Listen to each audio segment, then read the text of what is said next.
Good afternoon. Good afternoon and welcome to the 2020 State of Downtown. After taking this event online last year, it sure feels fantastic to do this in person. And we're going to start, and in honor of St. Patrick's Day, we're going to start this off right. So, I'd like to raise a glass and offer the following toast to all of you and to our beautiful downtown, in which the city in which we've lived, worked, and played. So, may your troubles be less and your blessings be more, and nothing but happiness come through your door. Cheers.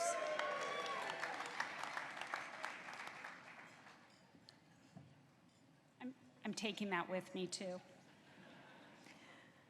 Now, this is where we begin to get the work done, to harness the collective energy required to reimagine our downtown together. 25 months ago in this same ballroom, we were celebrating the continued upward trajectory of downtown Seattle's economy, while still acknowledging we had real challenges. After all, we had experienced record growth downtown and a staggering amount of private and public investment over the previous 2 decades. And while we still have much to be proud of, we also have a lot of work ahead of us in order to renew and reimagine our downtown. The Downtown Seattle Association is playing a critical leadership role in this effort. DSA's mission statement is to create a healthy, vibrant downtown for all, but we can't fulfill that promise alone. Indeed, we need all of you in this room today and the support of our many partners to do so. We've seen time and time again that we do our best work and achieve our greatest work when the public and private sectors work together.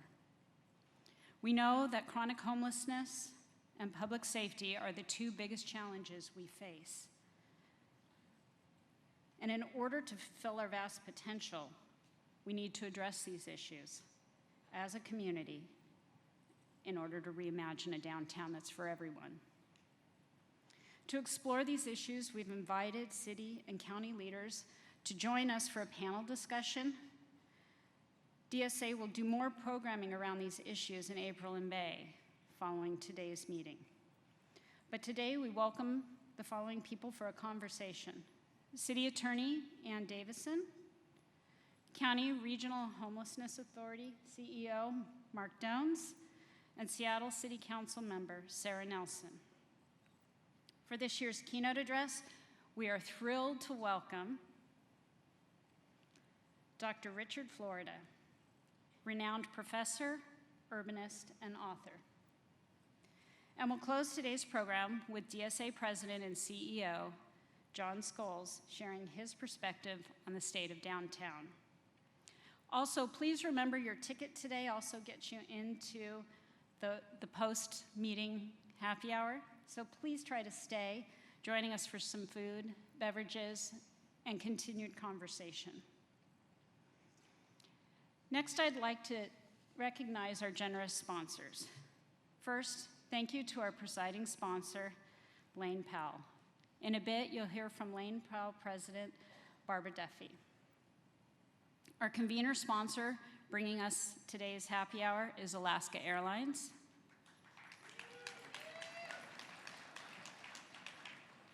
That one gets a good clap. The Vanguard sponsor is Schwabe, Williamson, and Wyatt. And this year's innovator sponsor for our State of Downtown Economic Report is Wright Runstad & Company. The report, which includes robust economic statistics and analysis from the past year, will be available on the DSA website and as a PDF after this event. Next, thank you to our visionary sponsors, Amazon, EQ Office, Martin Seelig Real Estate, Mortensen Construction, and Urban Renaissance Group.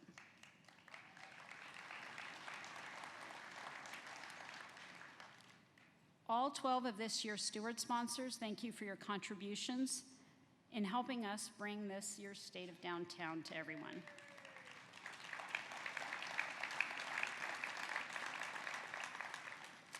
And also thank you to our media partner, Puget Sound Business Journal.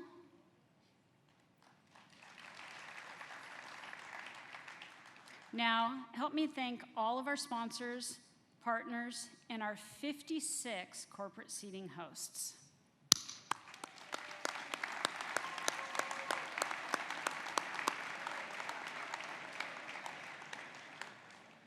Finally, let's give a special welcome to the elected leaders who are here today. Seattle Mayor Bruce Harrell, who will join us via video. Seattle Council members Andrew Lewis from District 7 and Sara Nelson from District 9. Port of Seattle Commissioners Ryan Calkins, Sam Cho, and Hamdi Mohammed.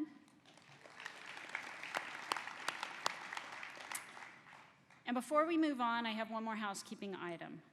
Please join in helping us amplify today's conversation and post this event on social media using the hashtag SOD2022. We hope you enjoy today's discussion about the state of your downtown. And now, Seattle Mayor Bruce Harrell.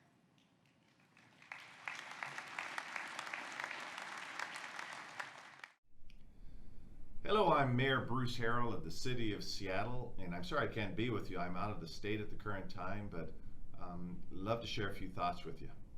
The challenges facing our downtown neighborhoods and businesses require urgent action and a genuine commitment to restoring the safety and vitality of our urban core. Please know that I am an ally and leader in this effort. Our administration is hard at work, focused on positive outcomes and always at your service. Real action begins with a coordinated and overdue emphasis on public safety. Our Seattle police have begun targeted action to end organized retail crimes, address open-air narcotics trafficking, and step up enforcement of property crimes. When we look at 3rd Avenue and 4th Avenue and these gems of our city, when I took office, we decided we have to use this area as examples of what our city can become, not what it should not be. Working with partners at the county and regional homelessness authority, we are prioritizing downtown tent removal and relocation, helping people into housing and life-restoring services, and reopening our sidewalks. Downtown is our region's economic engine.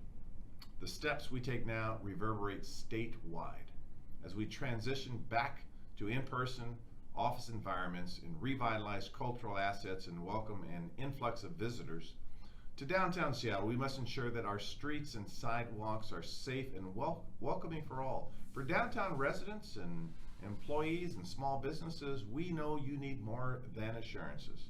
You need to see results, action. That's why in addition to pursuing policies that will make an immediate difference, you'll see long-term progress as well, backed by metrics and transparency. And I will tell you that the DSA is a strong partner, and I appreciate every headline that I've read and every commitment that I've read, and I know how committed you all are to this mission as well. So as we approach the year ahead, I look forward to forging deeper partnerships with DSA members and the entire downtown community as we build a true One Seattle for all. Thank you very much. One Seattle.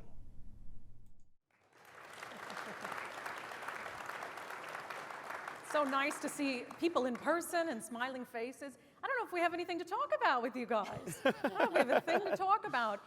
We all know the problems that the city is facing. We don't have to spend a lot of time dwelling on that. So what we're going to talk about with you guys today are solutions. Where do we go from here? And you all are in a position to influence what downtown is and what it becomes. Anne, I'll start with you. What is something that you're using your position of power to do to make downtown a better place for everyone?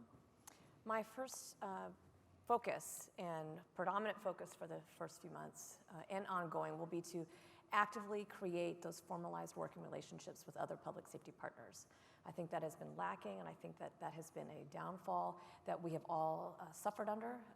People have been victimized from crime because we have not worked together and opened lines of communication. We will only move forward when we work together, and that means we have to have conversations and dialogue. That is first and foremost for me. And with each other. You two met each other for the first time last night in person, right? We did. Very first time. Hard Not to- the first time, but the first For time the first time in in person. person, which Yes. is good. Marc, for you, you are in a position of power and influence. How are you using it to make downtown better for everyone? Well, first, I would just say I feel more like Chief Cat Herder than having any real power. But I do think that it's important to acknowledge, and I've spoken about this before. The situation is dire. We are in a crisis, and we need to say that out loud and say that word consistently, and then act like it is true. And so our agency, in partnership with folks here, has embarked on setting up a command center style model to addressing chronic unsheltered homelessness in the downtown core, with the goal of within a year creating permanent exits for the folks who've been forced to live unsheltered downtown. Downtown is the highest concentration of unsheltered people in the county, and that is unacceptable. We have to do better. Councilwoman, same question. Yeah, so I am a citywide council member, and my first job is to give a damn about downtown, because this is the economic engine of the region. And yeah, home to 100,000 residents, and it's also the generator of 50% of the taxes of our general fund. And so what I'm doing in my position of leadership is making sure that that your voices, everybody in this room, are represented in what I'm doing on City Council, because you know what, your businesses are my businesses for the reasons I just stated. And so that's my broad approach, but more specifically, I'm focused on stabilizing downtown first and foremost. This is about reimagining downtown, but first and foremost, we need to make downtown a safe place. And there is no recovery without safety. And so, as Economic Development Chair, I am drawing the nexus between public safety and the health of our business community. I've been doing that in my committee, and I'm going to continue to do that. We need to invest more, and we need to pay attention to what is really happening here. So, kind of what Ann said, it's about supporting the leadership of the people that that have been recently elected. And Marc, he likes to say, I was appointed, but in fact, we've got a lot of great energy going in this direction already. And given your background as a business owner, I don't think there's anybody in this room who questions whether you give a damn about businesses in downtown, but the same cannot be said for some of your fellow council members. You're one of 9. So for you, being a new council member who is trying to focus on businesses, focus on safety, how do you build those relationships to bring some of the other council members along? Well, I was voted by people that want change. And so how I bring them along is simply giving voice to the people, doing what my constituents want. And I'm including residents and businesses. And that's where my legitimacy lies. And so what I will do is I will bring those new voices and build my policy agenda around it. And remind my colleagues that the services that their constituents want all over the city are paid for by the resources generated in downtown. Those are just 2 of my tricks. I saw Councilman Lewis out there. Where are you? I was joking with him. I'd pull him up on stage. He was having a beer. Enjoyed the beer, it was good. It was from Fremont, so he told me he was trying to build bridges with you. That's good. Marc and Ann, something that I don't know whether you guys are going to agree on or be able to sort of work together on. Ann, you've made it very clear that you are going to take a more aggressive stance when it comes to prosecution of crime. First, we were having a Zoom call preparing for this, and you said, well, I want to define prosecution, because it's not. You'd remember that. Yes, I remember everything. It's not always traditional prosecution. So how is your office going to decide whether someone needs to go the route of traditional prosecution or whether they need to go the route of diversion or some other services and not jail time? How do you make that determination? Well, first, we did start a high utilizer initiative, as you may have become aware of. And for me, that really is important to understand the criteria for that, because we are looking at individuals who have been provided alternatives and it's just not working. And what we need to make sure we're doing is assessing what will work for the individual. And that's an important piece, because the longer we ignore someone and the fact that something is not working for them, the longer we have made their pathway to healthy relationships, to feeling like a sense of purpose, to being a person that they know is a contributing member of society. That is really the ultimate goal, in which I've really gotten to really enjoy getting to know Marc and these work that we get to do separately. But to me, it's extremely important to understand that someone has to do the role that I've been elected to do. Otherwise, we cannot get past some of the issues and get to the really good work. And I guess, Marc, this is where I'm curious, because, and correct me if I'm wrong, you have lived experience. That's you true. You were previously homeless. Anne has committed to, in this high utilizer, which I'm sure you guys are familiar with, but 118 individuals who they're going to pay extra close attention to. And part of what she told me recently is that they want to book those people into jail, and they see that as a reset and giving them a timeout, if you will, from the behavior. Some of those individuals are homeless on that list of 118. I don't have the list, but I'm sure of it. Do you believe that putting them in jail, booking them into jail for low-level crimes, and giving them a reset is a good idea? I think it depends. And I will say, off the top, I don't know that we're going to agree about everything, but I do think, and I want to say this to everyone, I am very confident that agree or disagree will be at the same table having the conversation. And that's actually what's critical, right? Because civic discourse, democracy functions when we talk to each other. And that is something that I am confident that we will always be able to do. That said, I will say, and we spoke a little bit about this last night, but I began my career at the intersection of gang violence and homelessness, right? I was working in Massachusetts, and so I believe fundamentally, and this is my role in this, right? Someone has to have Anne's job, someone has to have my job. I believe fundamentally that how we interrupt cycles of violence and crime are by addressing material needs that drive those cycles. People steal bread because they're hungry, not because they're mad at other people. That has always been the driver. My job is to create the ecosystem of supports and services, right, that might begin to answer those material needs. When I worked on gang violence in Massachusetts, I also was very clear with the hundreds of young men that I worked to support from the executive office, if you do something in your city, you will go to jail. I'm not going to stop that, right? Consequences exist in the society we have architected, and I am not undoing those consequences. And so I do very much agree, right, that there does have to be some role, right, for the criminal legal system. But the question, and we've talked a lot about this, is where is the handoff to the stuff that we do? And that is not tight right now, and we can just be very honest about that. I was walking from a meeting the other day, and I saw someone discharged from the King County facility, step out onto the street. They had the classic gray set suit, the bags with their stuff, and it was very clear they had nowhere to go that night. And we both agree that that is unacceptable. And I think it's the coordination, right, that needs to be on point. And Yes. yes, you can applaud. It's the coordination that has been lacking, for lack of a better phrase. And I guess my question is, first of all, I don't think there's anybody, raise your hand if you think anyone should go to jail for stealing bread. I don't think anybody thinks that. But we also know that they're not just stealing bread. Let's be realistic about the impact to some of the downtown businesses. So going back to kind of the question, if you have someone that gets a reset by being booked into jail for a misdemeanor crime, and the end goal, of course, is to get people off the streets. If that person is homeless, do you think that's productive to give them a reset? Do you see the value in that? I see, again, I would say it depends, but broadly, I would say that where we are able to engage people and then create the appropriate pathways into service and support, that is good, right? Now, I have personal opinions about the nature of the criminal legal system, but that, again, is not the point of the conversation we need to have as officials who need to manage the public good and the civic good.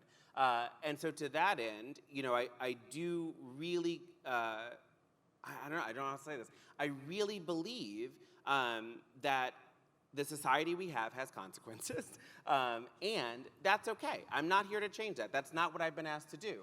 But what I have been asked to do is ensure that regardless what those consequences are, one of them should not be being unhoused. I do want to be really clear, though, that people experiencing homelessness are much more likely to be the victims of crime than to commit crime. 73% of people who experience homelessness report being victimized multiple times in the last year, right? We also know that people experiencing homelessness are likely to be approached by actual criminals and paid to steal, right? It is not uncommon for folks experiencing homelessness to be offered $50 to run into Target, snatch something, and they'll get another $50 if they get out with it successfully. We know that happens. And so the appropriate thing we need to do, yes, we can interrupt the person who is forced to live that way because of poverty, but we must appropriately target who is behind it. Councilwoman, the policing situation has been a challenge. In fact, before I came down today, I wanted to go down to 3 and Pine and just check in on things, see how they were going. And it looks much better the last couple weeks. Hopefully that's permanent. But we know SPD is just woefully understaffed. They had a lot of officers down there today, but I don't know where they're pulling those officers from. What can you do on the council? I don't know if you're going to be able to bring some of your council members along to hire more officers, to give them more funding, but what can you do in the council to support the Seattle Police Department and their efforts downtown? Well, first, I have to note that when it comes to working with our homeless population, we do need to also focus not just public safety, it's also services. And we are woefully short of dollars for mental health and addiction treatment. That is something that I've been banging the drum on. But I am working on some initiatives that I can't really talk about now because they're not fully baked, but we can't wait around for September and when we go through the budget to think about what is going to be any kind of increase to the police budget next year, because what I'm hearing from communities is we need to bring back the community policing teams.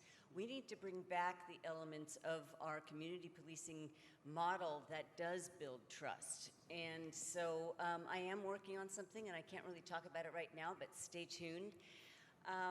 But the key is that public safety is also an equity issue. You know, it really is true. When I talk to people, it's not, these are people that do not have the privilege of not needing public safety in their neighborhoods that are heavily impacted by gun violence, whose businesses on Rainier Avenue are being broken into over and over again. So I think that we have to broaden the narrative, because too long I think that narrative has been driven by a very narrow segment of people that have the ear of counsel. So when you ask me, how do I bring along my colleagues?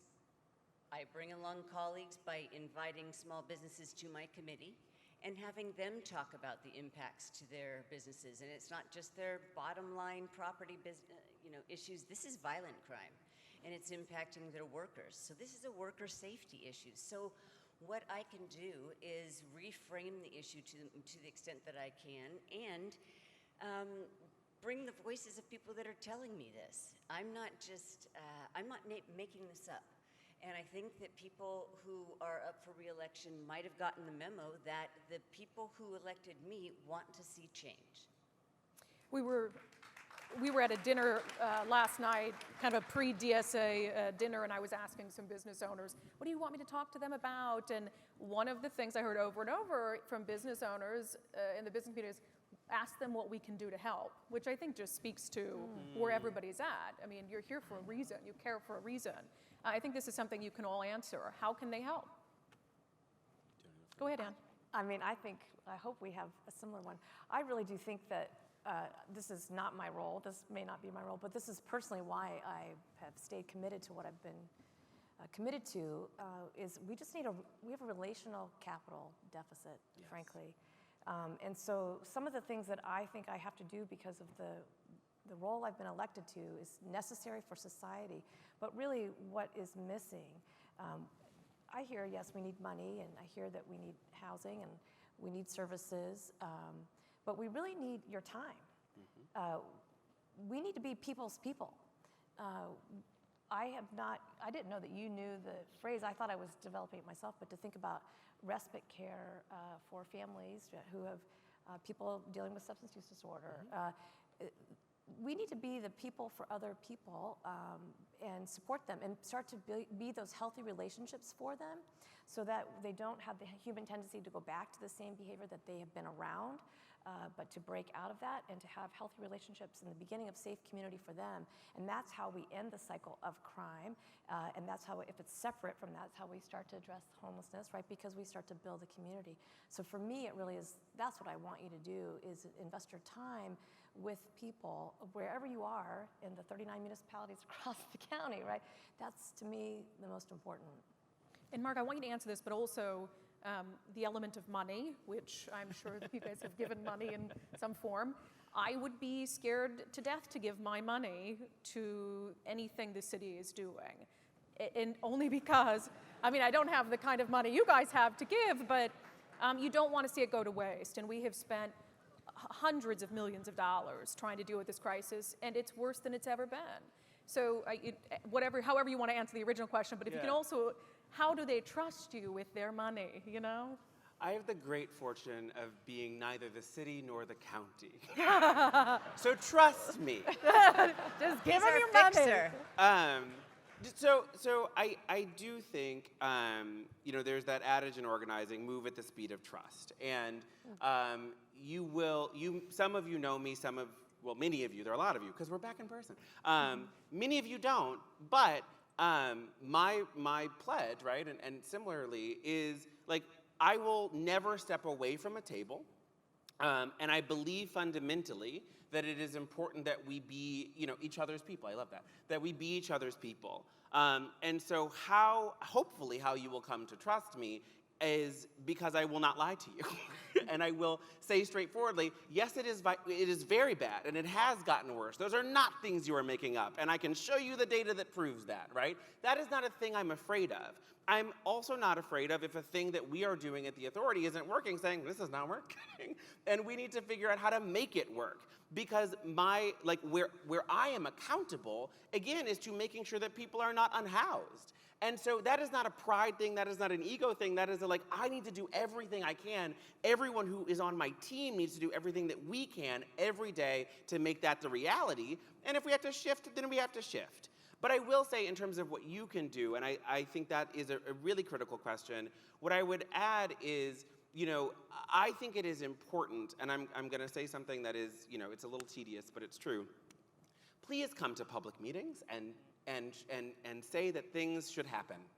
Because I will tell you, when we try to build a thing or cite a thing or have a conversation that's going to house people, the people who show up are default against it. And it's not because of I'm concerned about people are going to be smoking here and what's that going to do to traffic. I had to have a conversation the other day about whether or not permanent supportive housing is linked to child abuse, which makes no sense. So I actually do need you to come to meetings and say, this is important work. This is for our community, and we support it. Because it is not just about you as people, it is you as leaders in the community across all 39 municipalities, making it clear that the only way out of the crisis we're in is by creating the options for people to live in. And that cannot be theoretical. That is real brick and mortar that has to go someplace. Can I follow up on that? And then, Councilwoman, I want to get your thoughts on what people can do, too. We met for the first time last night. You're very nice, by the way. Oh, thank you. It was very nice to meet you. But one of the first things you said to me is, we probably don't agree on everything, which I said, you're probably right. But, you were just talking there, come to meetings. It's terrifying. Oh, they're bad. Well, I think it's terrifying in this city. And I saw Olga Sagan over there. I know, she's mortified. But Proshki, and she's gotten a lot of grief for speaking out. It can be really hard in this city. I have no doubt everybody here is compassionate. They want this dealt with in a compassionate way. Seattle is a special place in that regard. But they have a right to speak out and say, look, I don't want downtown to look like this. I'm trying to run a business. I want people to visit here. How do they speak out without fear of being labeled NIMBYs, right-wing, whatever thing the activist class comes up with? How do they speak out? How do you suggest they do that if they're fearful? Call me. Or me, I'm right? Yeah, happy to coach you through it. But I will say, and I've said this repeatedly, And I say this, I also want to be clear here. So as I am a person with lived experience, part of my experience is I have two severe mental health conditions. I've had 2 separate psychotic breaks, both of which ended in the hospital. Happy to be here today. That's behind me. We love pharmacology. But what is important is that I fundamentally believe that no one should have to have a psychotic break outside, right? That is not a thing that should ever happen. I also believe that on your way to buy milk, you shouldn't have to learn how to de-escalate someone who's in active psychosis. Those 2 things are true. And for residents who are trying to navigate the city, right, navigate the county, it is fully appropriate to be like, this is stressful. I don't know how to deal with this. I mean, I went to school to learn how to deal with it, right? And so I really want to lift up that, like, we have to let go of a narrative that there are heroes and villains. That is simplistic, and unfortunately, that time ended when we were 10 and we're adults now. And the reality is that the work is complex, it is gray on the best days, like our sky. And that just has to be okay. That just has to be where we live, right? We live now in complexity because we're grown. And that is often, frankly, my response to people who I think are too simplistic on either side of the spectrum. It's just like, I'm sorry, I do adult work, and when you are ready to do that with me, please come on over. I like it.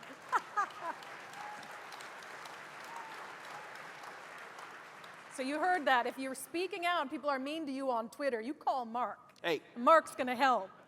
Councilwoman, what do you need from these fine people? Well, first I want to thank the people in this room that are already helping by funding the Partnership for Zero, and I know that many of you in your companies have a social responsibility program, and so I know that a lot of you are really trying to help, and your dollars do matter. Here's what I think that you can do. I need backup. Council members that are doing the right thing, that are taking risks, need you to recognize that in public, because sometimes I wonder if my colleagues recognize the latitude that they have to do things differently, because there really is a different mood in the electorate right now, and I think that it is safer to express a different opinion. And I go to work every single day downtown. I see what happens. And I answer my phone. My staff is here. They pick up the phone. I read my emails. I need that kind of backup. When I go to a committee meeting and I say, this is what I'm hearing, because that's what I mean when I mean I need to bring your voices to the table. So it might be tedious, and you might have given up a long time ago writing to City Council. In fact, last night at the pre-funk event, a lot of people were surprised I was there. They say, this is the first time a council member has been here. Well, you know, what's up with that? We should care. I care. We are all on the same team. Nobody's going to say they don't want public safety and they don't want people who are living unhoused to stay that way, okay? So it's all a matter of actually rising up a different, just telling your leaders what you think. Yeah. And you know, when I say that we are on the same team, I'm supporting Mayor Harrell. I am thrilled that we've got and finally a plan, a new plan based on best practices. Deborah Juarez is doing a great job as council president. There is reason for optimism, plus people are coming back to work, and that should be led by City Hall, by the way. So positive reinforcement can go a long way. Yes, positive reinforcement to politicians who are doing the right thing. Let's end with this because we're all human beings, and people like to be recognized for the good works that they do. Yeah, a one-word answer because we're out of time. I got the little beeping red thing down there. One word. Marc, we'll start with you. I don't want to ruin John's speech, but he's going to get up here and talk about the state of downtown. One word. Marc, what's the state of downtown? Strong. Strong. That's such a default. I gotta give it to you. Okay, Anne, state of downtown. Hopeful. Hopeful, okay. Councilwoman? Better be a good one. I know. You get the final word. I know optimism and etc. I think the state of downtown is gestating. I think that it is. Spell it, please. No, I didn't expect that. I didn't expect that. That's good. I think. I'd like a redo. Yeah, no. If it's quick. I think it's on the brink of another level, another era of glory. We're sticking with gestating, and that's how we're going to end this. City Attorney Ann Davison, CEO of the Regional Homelessness Authority, Marc Dones, City Councilwoman Sara Nelson, thank you all for being here and for answering questions. Thank you. Thank you. Thank you all. Thank you.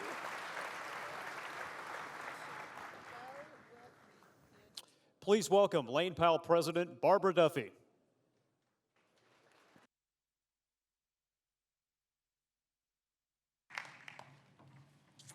Wow, that was terrific. Thank you. Thank you for that. Well, good afternoon, everybody. It's just so great to be here in person representing my law firm, Lane Powell, once again as a presenting sponsor of DSA's State of Downtown. We at Lane Powell are back, shoulder to shoulder, eye to eye, while we're getting our workforce back to the offices. It's different than it was before, that is for sure. And as a hybrid workforce, we intend to take the best of what we learned from the pandemic and put it to very good use here in downtown Seattle. Lane Powell is one of the largest and longest established firms in our region. Our roots in downtown Seattle date back to the 1880s, so it's fair to say our firm has witnessed the defining moments in our city's history. We committed to downtown Seattle back in the 1880s, and we're here for the long haul. We're not going anywhere, especially now when Seattle needs us most. Like all of you, we saw from the onset the blows delivered by the pandemic to our urban areas all over the world. Empty streets and sidewalks, shuttered shops, and fundamental shifts in how we lived our lives. Our keynote speaker is the foremost authority on how cities adapt and how they evolve. He is also an authority on what opportunities exist for areas like downtown Seattle to renew and to reimagine. There are necessary ingredients for an urban area to succeed, and I'm pleased to say that Seattle has many of those ingredients. Dr. Richard Florida once wrote, "Access to talented and creative people is to modern business what access to coal and iron was to steelmaking.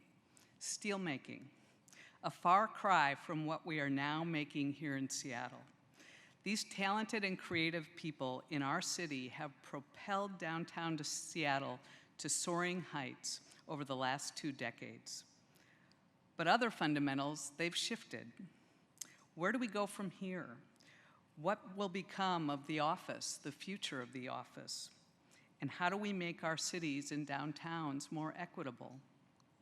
And how can Seattle best position itself to continue its evolution as a global city?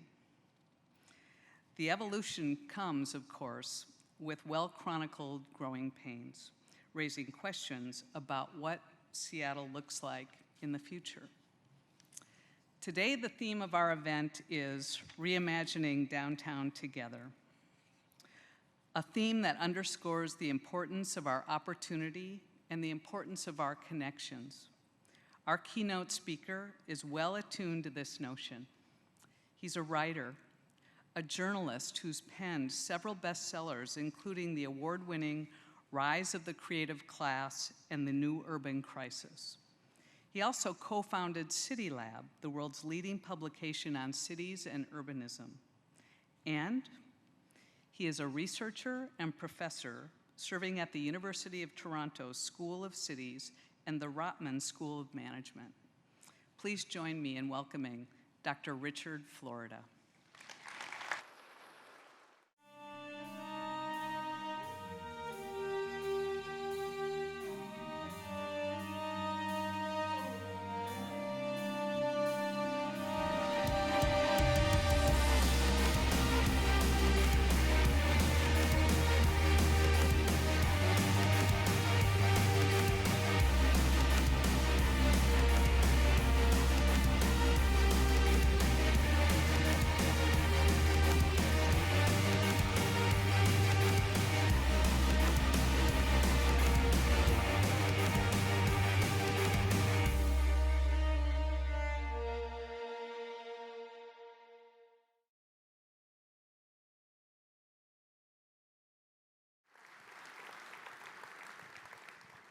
thank you so much. Thanks to all of you for coming out. This is just remarkable. Thank to John Scholes and James Cito and the DSA and the sponsors for bringing me here. It is amazing to see all of you here. You know, it's been a long time since I had a suit and a tie on, and and I'm going to talk more about that. It's nice to get back to work, and I don't think I'm the only one that feels that way. It's great to be back in this city. I've been here a lot. I've been coming here for a long time, and I've seen the incredible things that you've accomplished in this city and in this downtown.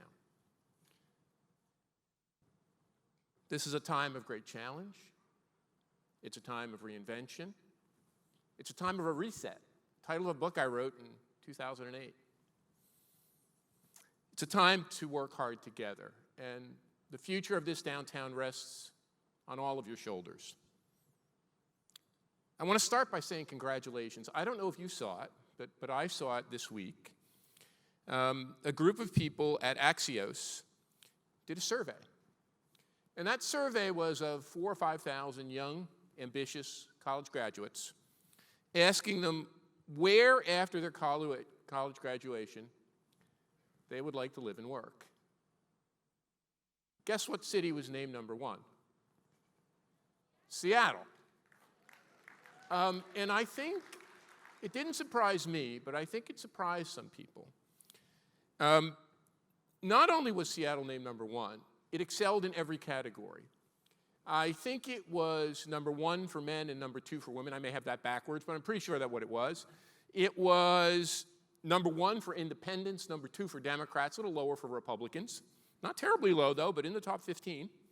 And it was number one for high-income earners, number one for middle-income earners, and number two for youngsters who might want to pursue a career in community service or nonprofit, making less income.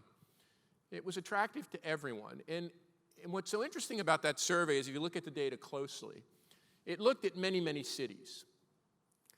And when you looked at it, Seattle was really in an elite class with one other city, New York City. Now think about that. I mean, New York City is the biggest, the greatest, the global city, the center of finance and headquarters and the arts and culture. It was Seattle and New York, and then it trailed off. Then there was LA, San Francisco, and Chicago, and then everyone else trailed off. It's really remarkable. Now look, I've been a student of cities for 3 or 4 decades now. And in all of my life, I never thought, even though your old Bill Gates talked a lot about pandemics, I never thought about it. My mom and dad were born in the 1920s, but they were about the youngest of big Italian-American families, 7 in each. It means most of my aunts and uncles were born during the Great Flu. Now, my parents talked a lot about the Great Depression. My dad talked a lot about his service in World War II. Never a word was uttered in our family about the Great Flu.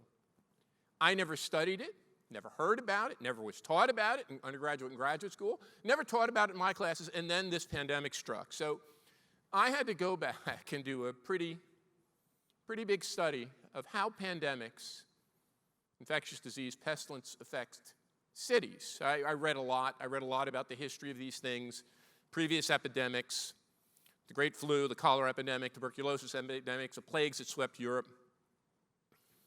I had a lot of time to do that. I didn't have any place to go, but that's neither here nor there. In my PJs. What I learned is cities are far stronger than infectious disease. When the Great Plague swept through Europe, killing 30 or 40 or 50% of the cities of Italy, parts of Western Europe, those cities rebounded quickly because as those plagues receded, young people, ambitious people, returned to cities not only to rebuild, but for the greater economic opportunity they offered. London, in the wake of the cholera epidemic. Think about the tragedies that have befallen great cities. the Great Fire in London, the bombings of World War II. Look at what's happening in Kiev.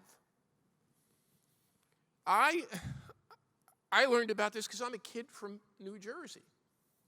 I became an urbanist because I watched my city, Newark, fall victim to the riots. We were driving down the street. My dad was taking me. He wanted me to learn how to play guitar. Come back to that. And also wanted me to study hard. Was taking me to the Newark Library and my guitar lesson. I was just a little boy. And we heard shots fired out. And the city was ablaze, and there were tanks in the streets of my hometown. And the officers said, "Turn around, sir. There are shots being fired. The city's on fire." I watched as New York was attacked by terrorists in 9/11. People said you never could rebuild the financial district. In every one of those cases, we've rebuilt. My hometown of Newark is coming back, is attracting investment, was a finalist, think about this, for Amazon's competition. My hometown of Newark. We've survived worse and more. We will survive this. This is not the end of cities, and I wrote that. I wrote that and published that in April of 2020 when people said I was from the moon. We're beginning to see the glimmers of that, and this event is part of those glimmers. Now, we certainly have challenges, but we also have opportunities. I want to focus on that, and it's been the focus of my work over the past 2 years. What COVID has done, what this pandemic has done, is not really been a disruption. We're not going to go back to prehistoric times. Cities aren't going to fade away. The downtown's not going to collapse. Cities aren't going to remain empty. What it really did is accelerate a series of changes that were already at work in our society, in our cities. That quote about, it's no longer, that comes from my life in Pittsburgh, my 20 years in Pittsburgh. It's no longer coal and iron ore, no longer wood and timber and fish and all the great resources of this great area of the world. It's knowledge, it's intelligence, it's human creative capabilities. It's human capacities. For the first time in human history, that's what drives growth. I wrote about this in my book 20 years ago, Rise of the Creative Class, when I charted the change in our economy. 100 years ago, less than 5% of the workforce were members of what I call the creative class of artists, designers, innovators, entrepreneurs, researchers, business professionals, knowledge workers like us. We were an industrial, resource-driven society. Most people, like my grandparents and my father, worked in factories or in farms and in resource-extractive industries. Even as late as 1950, less than 10% of America's workforce were members of this creative class of innovators and creators. Today, 60 million Americans are members of the creative economy.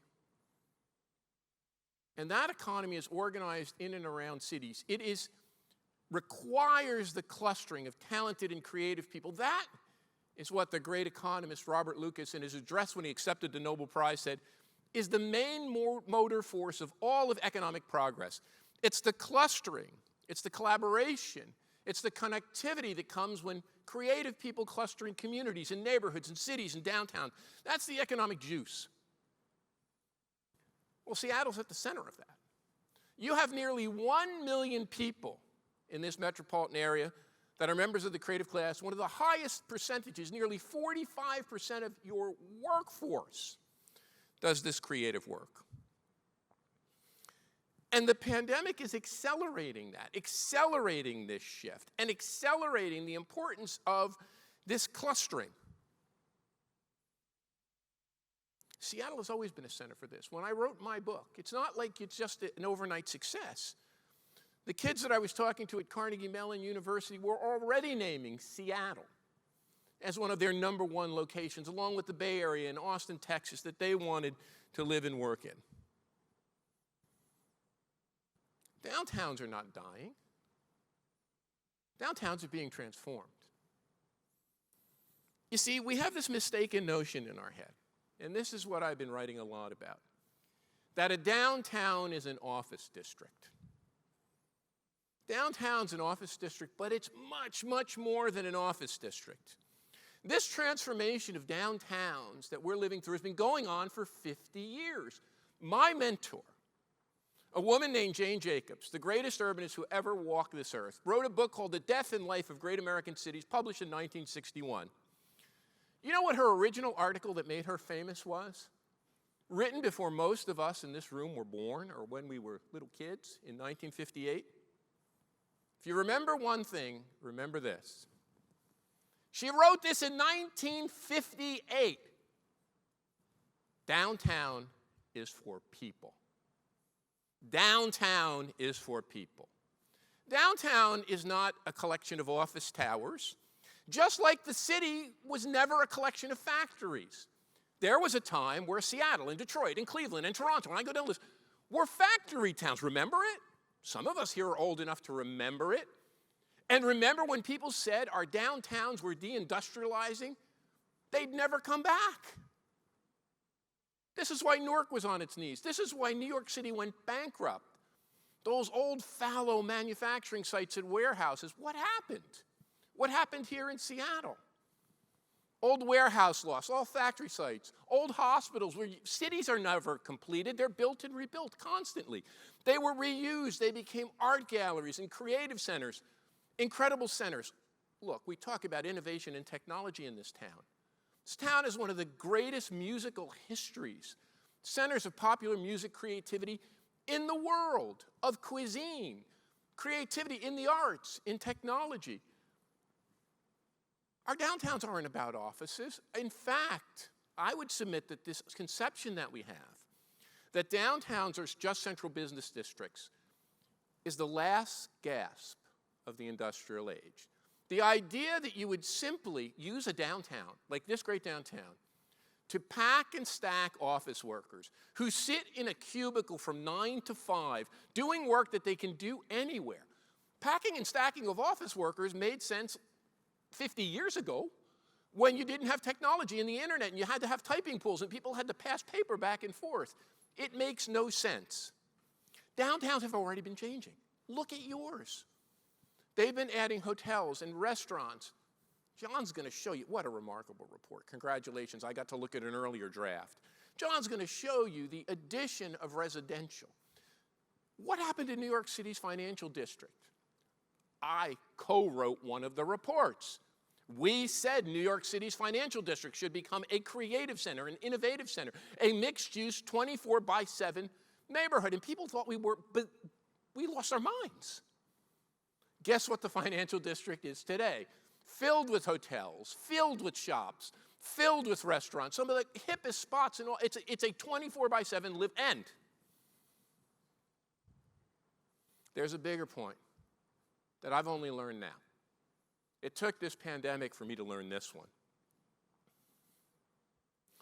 We've always thought about cities and downtowns, and I helped coin this term. We're about live, work, and play. You've talked about it. Downtowns all over the world have talked about it. Live, work, and play. I think I sold downtown short. Downtowns are, of course, about living. They're, of course, about centers, and they're still going to remain, even as work distributes to people's homes and to suburban office parks, and we reuse some of those old abandoned retail malls and some of the older suburban sites. That's a net good. If work spreads out a little, and it spreads out to places like from New York City to my hometown of Newark, and people get to commute less, that's a net good. But there's something downtown does that no other part of your metropolitan area does.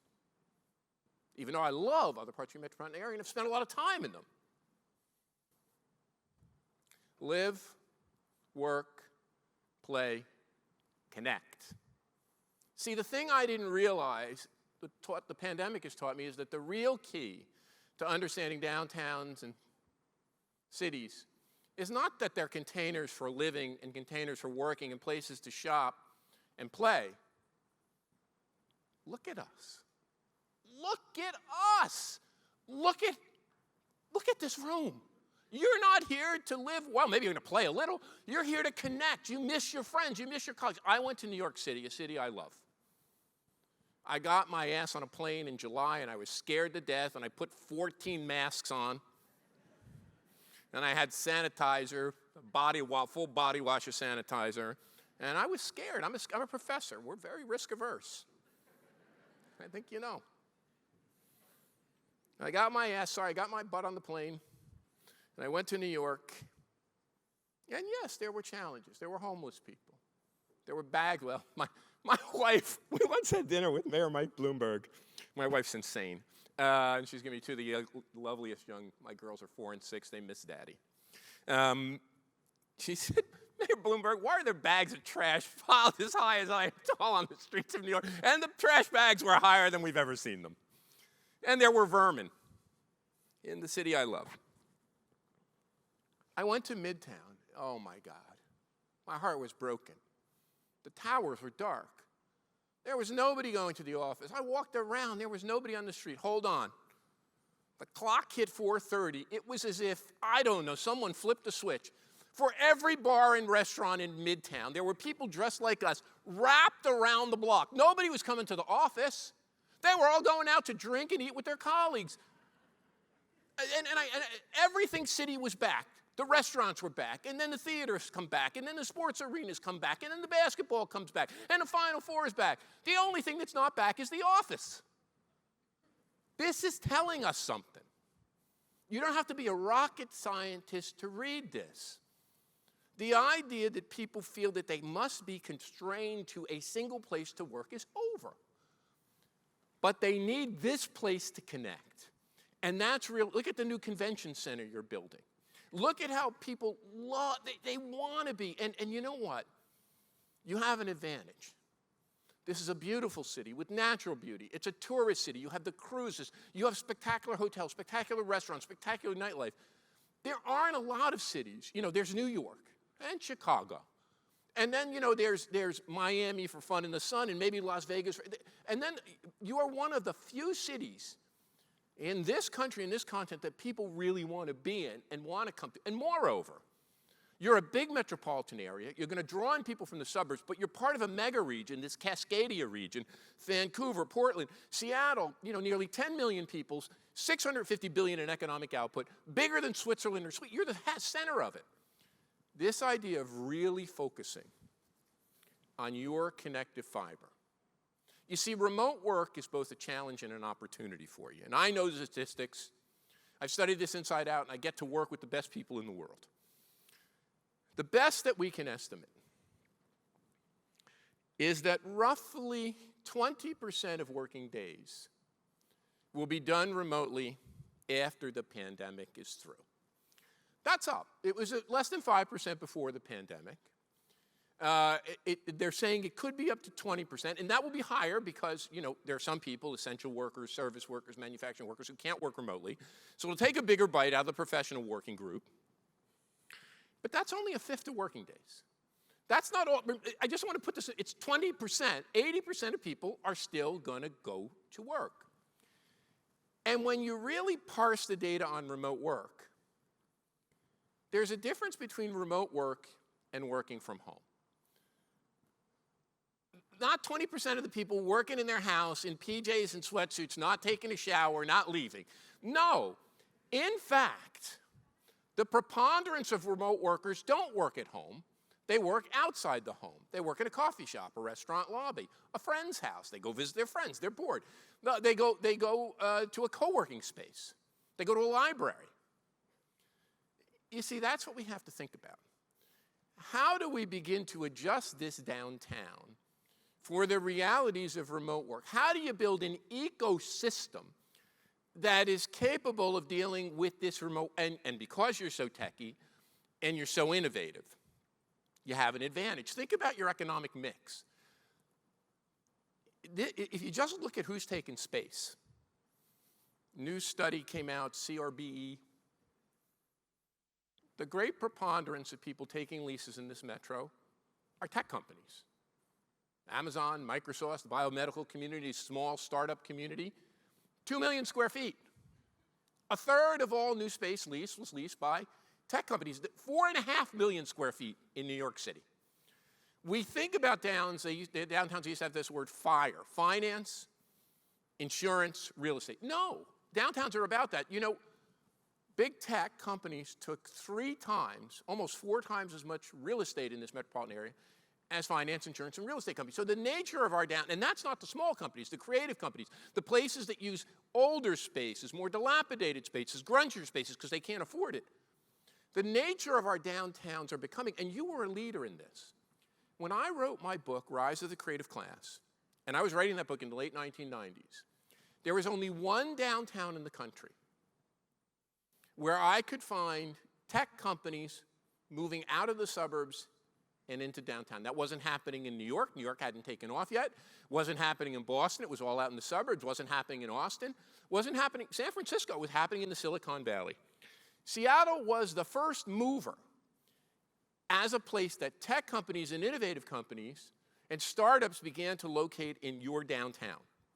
So the nature of your downtown has been changing. You're becoming more residential. You've been adding mixed use. You're becoming more vibrant. You're becoming more exciting.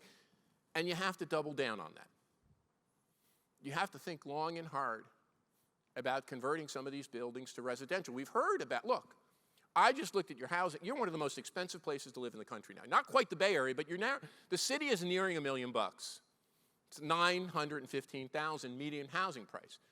Yimby, NIMBY, BIMBY, you need to get more housing on the books, and one way to do it is to begin to think about converting some of these offices. Now, I think there's other things. You know, I don't think all of it needs to go. I have a good friend who runs, in fact, I'm vice chair of his company in Toronto, runs a major Toronto-based real estate company, and he said something really interesting, where in Toronto, remember, whatever your figures are, multiply times 10, because we were in the longest lockdown in North America, so nobody's back to work. And he said he met with his staff, and his staff, he said, you know, half our people, more than half, 3/4 of our people are working remotely, many want to stay, but we need more space. My buddy said, how could that be? He said, because we've expanded so much and hired so many people, we need to add another floor as people want to come back. The other thing is that our economy has been so hot, and so many companies that are urban-oriented have added so many people, they need more space. The other thing that I think the surveys are overly gloomy. I'm being honest with you. I'm a survey researcher. I'm trained in survey. I can't prove this, but look. To me, I'm a remote worker. I'm a writer. I'm a thinker. You heard the bio. I write books. You don't write books, you know, in an office. When people come in, you write them at home in a study. I don't want to stay home anymore. I'm tired of staying home. I'm tired of being in the basement. I want to get out. I want to go somewhere. I've never been excited to take a 6-hour plane ride like this in my life. I wanted to put a suit on. I was so excited I could shave. Do you think I'm the only one like that? Am I the only lunatic? People like people. We are social animals. I don't know what's wrong with people in this society. They get gloomy and doomy. I understand it's post-traumatic stress. You're scared to go out. You're scared to go to the airport. Somebody yesterday had the damn visor on still. Yeah, I understand it. But sooner or later, even scaredy cats like me go, the hell with this stuff. I think once the weather gets nicer, mark my words, unless we're struck by another variant, as spring turns to summer, we are going to see a new day dawn. We are going to see more people than anyone ever expected saying, the hell with this remote work from home and I'm going back. I just think that's 100%, and you can count me on that. Keep me to my word. I think there's two things you need to do, in addition to all the other things you need to do. One, I think you've really got to get out in front of building a downtown that's about connectivity. I'm writing up something for the London Spectator now on the comeback of London. And one of the things I've been researching on is London. London has invented so many of these we call them third places, neither work, no home, places that people can connect, a bar, a tavern, a hair salon, whatever. But London has invented so many of these new forms. The Soho House is the most obvious one, but people say, oh, that's old, backward. All of these new kinds of co-working spaces that are kind of like a coffee shop and they blend hospitality and work, but they have literally dozens upon dozens. Deep thinking now about what would be the kind of workspace of the future. WeWork was a stab at it. and they overshot. What would it look like? And you know, you're pretty good with your coffee culture, and you're pretty good at building third places here. What would those third spaces of the future, what would vehicles for this new kind of remote work, what would a remote work ecosystem really, really, really look like, as opposed to the downtown? And then I think the other thing that we talked about, I'm not an expert in it, but I heard the panel, this idea that of not just homelessness, not just crime, what I would call this rise of urban disorder that really gets people fearful. It's everywhere. It's not just you, it's everywhere. It's in every city. Now, it's very much an American affliction. It's not something that people really worried about in Toronto. I think that's because we're a hyper-individualistic culture. We're a very materialistic culture. I think some of the things that were said on the panel about us not dealing enough with issues of inequity. And look, this crisis has deepened inequity. Whether it's the housing price surge, whether it's the wages of the super rich or even the creative class opposed to the wages of essential workers, that spread. Whether it's the incidence of death, morbidity, sickness with the virus. It has shown our deep divisions of race and class. So I think you got to take this on. I think in everything you do, you got to put inclusivity at the center of it. You can't just be better police. It ain't going to work. You ain't going to police this stuff away. You've got to make sure that, and I think one place to start, you know, the gap has never been wider between not only the super rich, but the creative class and the essential workers. You know, there are two great classes in our society today: the essential workers, the people who serve us in retail shops, take care of us in this hotel, deliver stuff to our homes, man those logistics in the warehouses. We got to get their wages up. And here, right here in downtown, folks, take a stab. Raise the wages of these essential workers to living wages. Make sure they can find affordable housing. Give them a purpose and a meaning. And let me just say, my dad told me, my dad worked in an eyeglass factory at 13 to help support the family. It took 9 people to support that family. And he said, when I came back from World War II, same job in the same eyeglass factory, my wages rose, as if by magic. It wasn't magic. We had a Wagner Act. We gave workers the right to organize. FDR said we want to have a society, we want to have an American dream. And as the economy fired up after the war, my dad, a guy with a 7th grade education, had enough money to get married, to buy a house, to have 2 kids, and to put them through Catholic school and college. That middle class built on the backs of manufacturing workers, that wasn't a God-given thing. We made that happen for our people. We have to do it for the service workers. Anyway, look, I'm a professor, which means I come from the Fidel Castro School of Public Speaking, so I could keep you here all day. I want to give you a little reflection on one of the very first trips. I'd come to Seattle before, but probably the first time I ever interacted with folks like you. You might not even remember. Most of you are not old enough to remember. It was 25 years ago. And I was brought on a walking tour of your downtown 25 years ago. Your downtown didn't look this good. Sorry. Your downtown looked run down. There was homeless people everywhere. There were shops with all battered up, boarded up doors. There was a little tiny coffee shop, I'm sure. It was one of the first Starbucks shops. And out of the corner of my eye, I saw this new construction. I write about it in Rise of the Creative Class. New construction project. I said, what the hell is that thing? They said, oh, that's what one of our city fathers, a guy named the late Paul Allen, I had no idea who he was. I knew Bill Gates. I had no idea who Paul Allen was, is doing for the city. So goofy old Rich is thinking, oh, Microsoft guy. That has to be your new Seattle Science Center.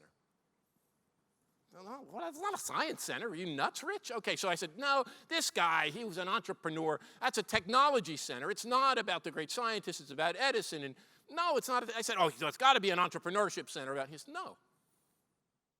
You know what it is. It's a Jimi Hendrix Experience Music Project. That's your DNA. Jimi Hendrix Experience Music Project. Guess who was my boyhood idol? You want to guess? It wasn't John Lennon. It wasn't Paul McCartney. It wasn't Eric Clapton. My boyhood idol was a black kid from Seattle named Jimi Hendrix. He wasn't only my boyhood idol. He was Paul Allen's boyhood idol. This creative spark. It's not techie to techie or scientist to scientist. You have this thing in your DNA called creativity. You have shown it for ages. I come back here now, and I look at this downtown. Yes, it's stiller than we'd like it to be. Yes, it has challenges. But I compare this downtown today to what I saw 25 years ago. You've already done the hard work. You've already built your downtown back. You've already positioned this city for success. We have a tough road ahead of us, but together you can do it. It's such a great pleasure to be back with you. And thanks so much for having me, and best of luck in all your work.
Well, you're not going to believe this, but it says right here in my speech that the state of downtown is hopeful, strong, and just, what was it?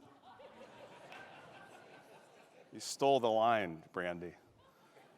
Oh, it feels good to be here. It feels good to see all of you. Thank you for that, Richard. I feel energized by your remarks. It's great to see our city coming back together, reopening, and getting together to do things just like this. And I know we're all kind of figuring it all out of how we network once again and mingle with one another. Are we hugging? Are we shaking? Are we bumping? We don't know quite yet. It's still a little awkward. I hope we can say goodbye to this, though. Can we not do that anymore? That should go the way of the Zoom happy hour. Let's just move on from that and leave that in the past. But it's been great to get out in our city. It's been great to get to some other cities. I was down in San Francisco a couple of weeks ago with my son, and I planned the trip itinerary as if I was traveling with another person who was 45 years old that hadn't been anywhere in 2 years. So we did the whiskey bars, the great cocktail hours, some spa time, rented a sports car, live music, and some surfing lessons. But he's 12 going on 32, so it worked out just fine. And on our trip, we got to the Fillmore. And I've been wanting to go to the Fillmore, just a great historic venue in San Francisco forever. I'm a huge fan of live music. I've been enjoying getting back to live music in our own city, but I wanted to get to the Fillmore. And so I said, we're going to the Fillmore. And it was just incredible to be in there, a place that Jimi Hendrix played plenty of times, along with hundreds of other acts, and they're all up on the wall there at the show posters that they put up there. It was a packed house that night. We had a great Italian dinner the few hours before, and we finally got to the Fillmore. And it was a great reminder of the value of our cities, of those experiences together. It was great to share it with my son, Parker. And on the flight home, on Alaska, of course. Where's Alaska? Yeah, on Alaska, on the flight home, I said, what was the highlight of your trip? The Fillmore. It's like, right answer, right answer. So it's great to be back. It's always a privilege to stand on this stage, but particularly so today. And I want to just offer a couple of thank yous and acknowledgments. First, thanks to our board chair, Kathy, for her just incredible support. Kathy, we won't do this on St. Patrick's Day again. Miss O'Kelly, I apologize for that, but thank you for that toast and for all your support. Thanks to our elected officials and our great partners who are here. I want to call out just a couple of folks. Rachel Smith, the CEO of the Seattle Chamber, who I think straight back there. Big shout out to Rachel, who we've been attached at the hip since she took over the chamber about a year ago. She has lent her voice and leadership to the recovery of this downtown and really recognizes for our region to be healthy, this downtown's got to be healthy. I really appreciate Rachel's leadership. Tom Norwalk, the president and CEO of Visit Seattle, who who's trying to retire this month. I think it might slip to next. 15-year career helping shape leisure travel, business travel meetings, and group business here in our city. Leaves an incredible legacy. As Richard noted, this is a place that people want to come and connect, largely because of the incredible work that Tom and his team have done. Tom, our downtown is forever grateful for your service and your career here in Seattle. And a final thank you. Richard noted, those essential workers that don't get to work behind a laptop in a coffee shop or in their pajamas, as a lot of us have over the last couple of years. I want to give a shout out and ask you to give a big thank you on the count of 3 to our ambassadors who've been out on the street.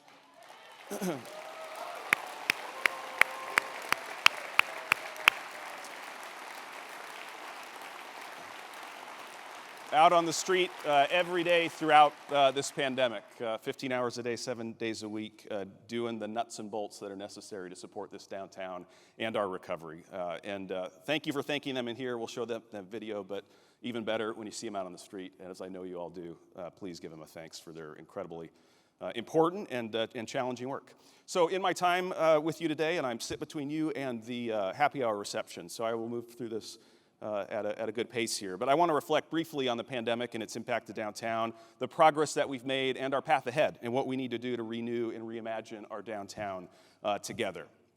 And the last time I had the privilege of standing before you was February of 2020. I reported on 20 years of record investment and growth and development in our downtown, a period that you got to go back 100 years to really find a comparable period. And then a few weeks later, we learned that there were COVID cases in our own community, not just one, but because of the great work of Fred Hutch, estimated 400 or 500 at that time circulating for a couple of weeks. And we're all familiar with the impacts on our downtown and many others. And in some cases, there was a penalty for the downtowns that were the highest quality, top-tier downtowns like Seattle. We weren't used to seeing quiet streets and sidewalks. And we were put in a position of celebrating that because it meant we were all doing the right thing to protect each other and protect our healthcare system. And this pandemic has disproportionately impacted downtowns, but also communities of color. And as Richard noted, driven inequalities even greater in our community, impacted people on the margins significantly. But I think the way in which we came through this pandemic as a community, as a city, as a downtown, was really an affirmation of Seattle's values, an affirmation of who we are as a place. We demonstrated perseverance, collaboration. The public and private sector was working together. It's the way we got through this. That decision by many of you on March 5th to send your employees home when there was lots of other things still going on saved a lot of lives in our healthcare system. And we made that decision because we were working together with the public sector and we took this thing seriously. So collaboration, the perseverance, and the compassion, the investments that we made as a city and through the philanthropic community to help those most on the edge and most impacted over these 2 years. The way we came through this was an affirmation of who we are as a city. And as Seattle often has, we had an outsized impact on how the country and world battled and experienced this pandemic. From the work at Fred Hutch around vaccine trials, the University of Washington, the Institute for Health Metrics and Evaluation, and the investments that the Gates Foundation has made over these last 2 years. We had an impact beyond our own community, as we often do, in how our country and the world came through this. And then when Washington fully reopened on June 30th and business restrictions were lifted, as an organization, we charged into recovery mode in partnership with the City of Seattle and Visit Seattle. We invested a total of about $15 million over the following months to get back to the basics and do the hard work of getting our city open again, taking the graffiti down, getting up art, investing in artists and music and concerts and other events throughout our city to draw people back, to help people off the streets to get inside and get connected to services. We were really focused on residents and visitors at that time and welcoming them back to the businesses and the arts and cultural organizations that were able to open their doors last summer. And here's some of the early results, some data points here to highlight on our efforts of last summer. And we still have plenty of work to do, no doubt, but we have some bright spots and some early indicators. Looking at residential units, and these are occupied apartment units in downtown, we saw several thousand people leave their apartment units at in the midpoint of 2020. and we've seen those and more return in 2021. We have a record number of people living in downtown today when you look at condos and apartments across the greater downtown. Nearly 100,000 people calling downtown home. That's a great sign in our early efforts here at Recovery. A couple other data points that compare where we are in each of these categories to our 2019 normal for that month. The summer saw a real strong return on leisure travel and visitors, and a lot of local visitors. Certainly people coming from out of state, but we saw a really strong recovery and rebound of people that live within 50 miles of our downtown. I think that's a great sign for our future. It shows the demand that people want to be back as things open up. The Pike Place Market, as we all know, was just one of the great bright spots throughout this pandemic. And I think Mary Baccarella and her team are here today. And there were days at the Pike Place Market over this last year where they were just about where they should be in a normal year in 2019. We saw a healthy return of hotel demand. Still a long way to go and a lot of work there, but the summer of 21 was a strong recovery from where we'd been in the single digits or teens when it comes to occupancy. And office workers, no secret there. We've been flat there, but in the last couple of weeks we've seen a healthy return of office workers into our downtown. And from the survey work that we've done of about 200 employers in downtown, it really lines up with Richard's comments pretty well. A majority of employers say they want to be back downtown a majority of the week. And we expect, absent a future variant, to see more and more companies as we get into April, May, and June make those decisions. So these were some early bright spots that I think we can feel good about and shows that the demand to be in this downtown is still there. And certainly Delta and Omicron, set us back as it did other downtowns. But as we moved into the fall and winter, we were able to maintain a good amount of momentum. We dropped the puck with the new hockey team and an incredible new arena at Climate Pledge. We saw the return of conventions that we hadn't had all summer. First convention on Labor Day and about 6 or 7 that happened throughout the fall. There were more openings in our arts and cultural community, the symphony opening in the fall, and thicker schedules at some of the venues that had opened in the summer. And we saw the return of holiday traditions in downtown, people wanting to gather again for those traditions they weren't able to take part in the previous year. And we've seen the reopening and reinvestment and repositioning and new openings of other businesses in downtown over this last year. The Great Fairmont Hotel completed a $25 million renovation in their lobby there. If you haven't been there, phenomenal food and beverage experience. And there's a little speakeasy tucked behind the bookcases there if you haven't been. Another speakeasy opened in Pioneer Square, and there's some irony to the speakeasy thriving in an age of mask mandates. But we're grateful for the speakeasies in downtown. And the Crocodile moved from 2nd Avenue over to the El Gaucho space. And we opened the PCC market over at 4th and University back in January. These are all positive steps toward our recovery and really demonstrate the ability for downtowns to adapt. And that's always been one of our strengths, to adapt in a time of adversity. So we're clearly on the right track. We're coming back, we're making progress, we're building momentum, but yes, we have a ways to go. But I believe we're strongly positioned as we look ahead for these reasons. As Richard noted, our mix is strong. We're not overly reliant on one sector. We've got retail, we've got a great food scene, we've got music. Our arts and cultural venues, entertainment and sports are tucked into the core of our downtown. We didn't build those all out on the edges. They help feed the vibrancy in our downtown. We've got this incredible, robust residential base. We've got a strong mix. We're not overly reliant on one sector. We've got big events on the horizon, like the All-Star Game in July of 2023, which will really be a week of activity, not just the game, coming to Seattle, an $80+ million impact. And make no mistake, we are a big events town now. We've always been able to attract great events, but with Climate Pledge, with this new convention facility that will soon be done, and with the hotel capacity that we've added over the last 5 years, this is a big events town now, and we've got a great new organization and partner at the Seattle Sports Commission led by Beth Knox, who's doing all they can to bring more events here. We're hopeful for World Cup and the Invictus Games and more to come after that. We finally have a plan to help those most in need on the streets of downtown, and we have a great leader in Marc Dones to execute that plan. We may have said goodbye to one quarterback this month, but we have a new quarterback when it comes to managing this crisis in downtown Seattle. And we're going to do everything we can to support you, Marc. This is critical work, and this is built on best practices from other communities. This is a failure is no option endeavor here. Our arts and cultural, entertainment, and sports sectors are our great assets here. Another asset for downtown as we rebuild. These are experiences that you can't get anywhere else in our region at the same level. You certainly can't get them from your kitchen and behind your laptop. We need to amplify, celebrate, support, promote those experiences in these venues by these organizations and workers. They are the fuel of our recovery.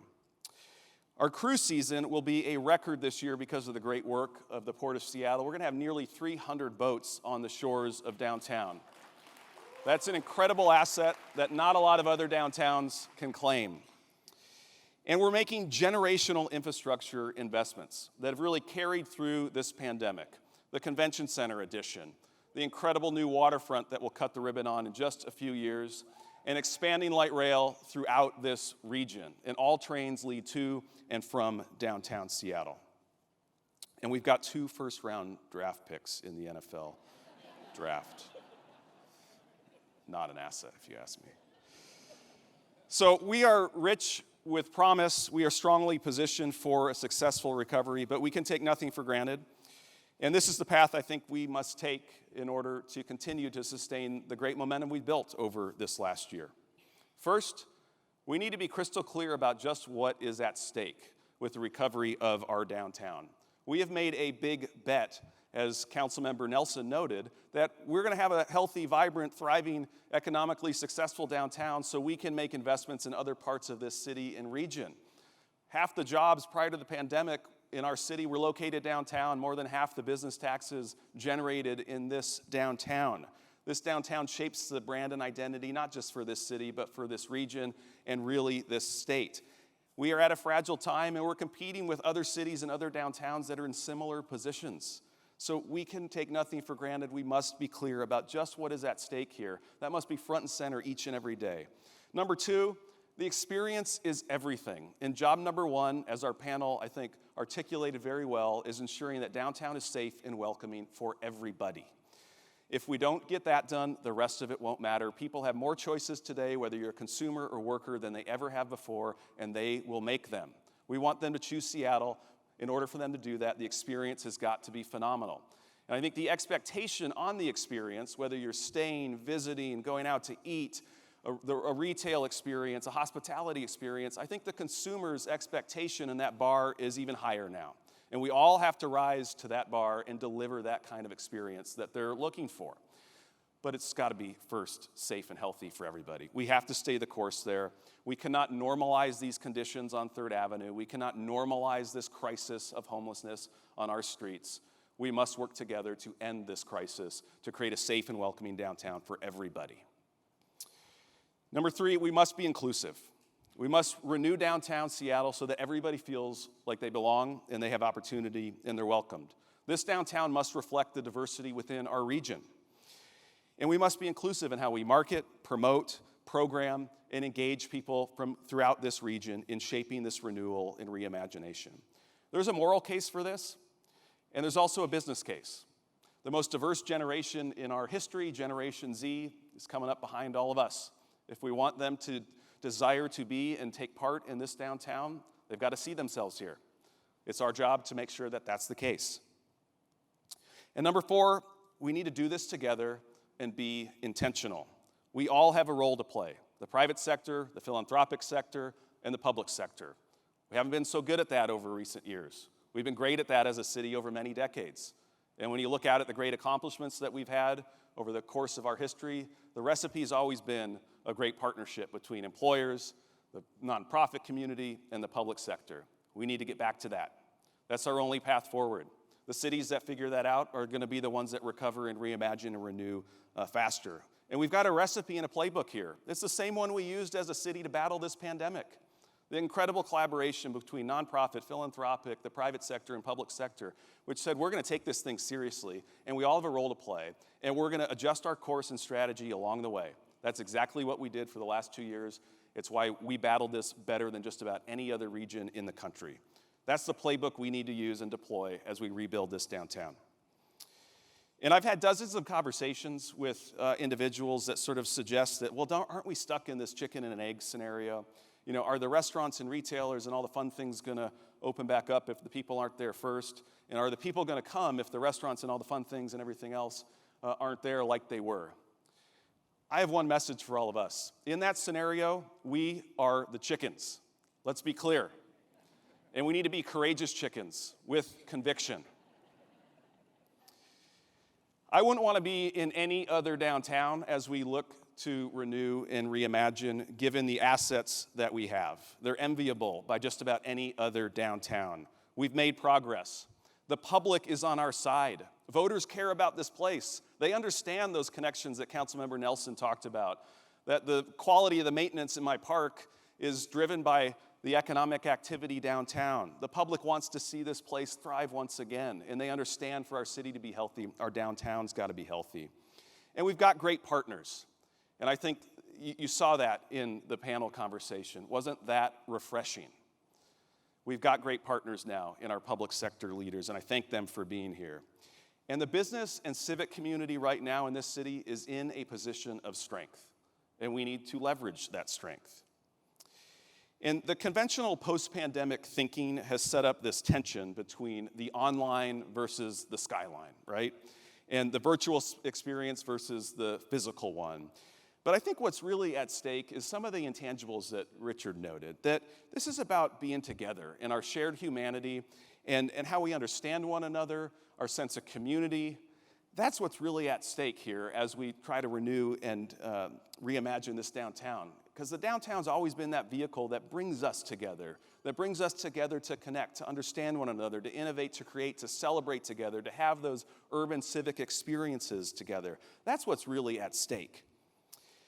And, you know, we're seeing the power of unity and coming together and resolve and collective action, which is so needed as we rebuild this downtown in a place 5,500 miles away, in Ukraine, where an incredibly brave citizenry battles much more formidable challenges than the ones that we're facing.